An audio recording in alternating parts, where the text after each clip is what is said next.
कि नरेंद्र मोदी जी 1 जून को प्रधानमंत्री नहीं बनेंगे, बीजेपी की सरकार नहीं बनेगी, सरकार इंडिया गठबंधन की बनने जा रही है।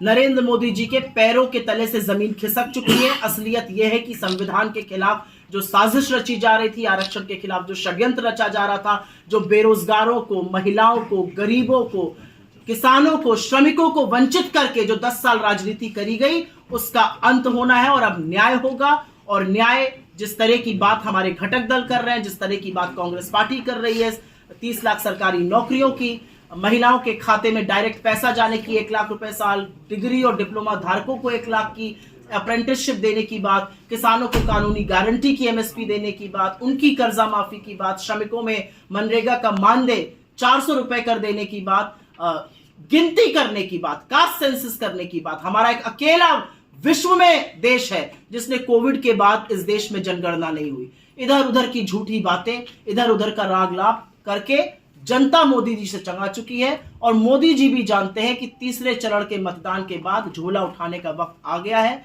आज यहां पर हमारे प्रत्याशी वीरेंद्र चौधरी जी के लिए समर्थन में, उनके लिए वोट मांगने के लिए हम सब एकत्रित हुए हैं। वो फरेंदा से कांग्रेस के विधायक हैं, यहां पर मजबूती से चुनाव लड़ रहे हैं, पढ़े लिखे व्यक्ति हैं, जुझारू हैं, संघर्षशील हैं। और हम सब घटक दल के साथी यहां पर बैठकर एक मन से, एक मुश्त पूरी ईमानदारी से उनके प्रचार की बात करते हैं, उनके लिए वोट और आपका सहयोग। मैम, अरविंद केजरीवाल के बाहर आने से क्या लगता है इंडिया गठबंधन को मजबूती मिलेगी? क्यों नहीं मिलेगी?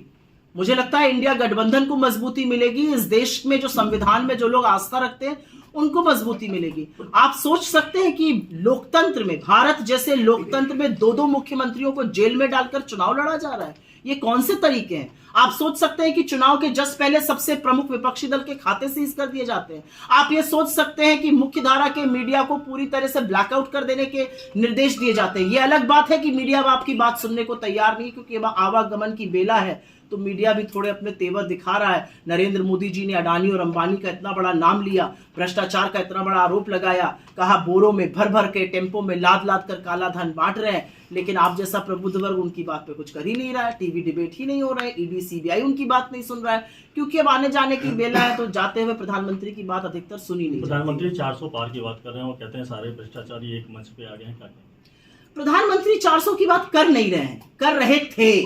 प्रधानमंत्री ने नारा दिया 400 पार, 400 पार। जनता को समझ में आ गया कि 400 पार का मतलब है ये संविधान को बदलेंगे। और इसकी पुष्टि अनंत हेगड़े ने, इसकी पुष्टि ज्योति मिर्धा ने, इसकी पुष्टि गिरिराज सिंह ने, इसकी पुष्टि उनके सांसद लल्लू सिंह ने और खुद अमित शाह ने की।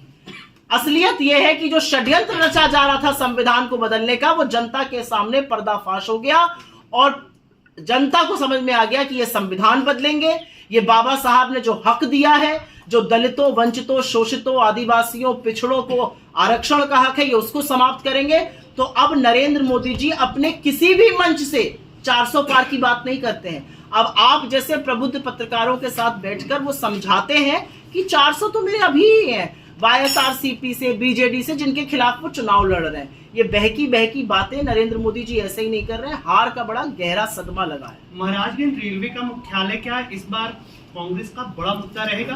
और दूसरी चीज, जो रेलवे का मुख्यालय से रेलवे को जोड़ने की बात कही जा रही थी, उसको पूरा नहीं किया गया। हालांकि पंकज चौधरी जी कह रहे हैं कि इस चुनाव को जीतते ही, उन्होंने उद्घाटन भी किया है, और इस चुनाव को जीतते ही वो पूरा करेंगे। क्या कहना चाहिए? तो पिछले 5 साल से झुंझुना बजा रहे थे क्या? कंसल्टेटिव कमिटी ऑन रेलवेज में जो आपका सांसद था, वो रेलवे लाइन यहां नहीं ला पाया।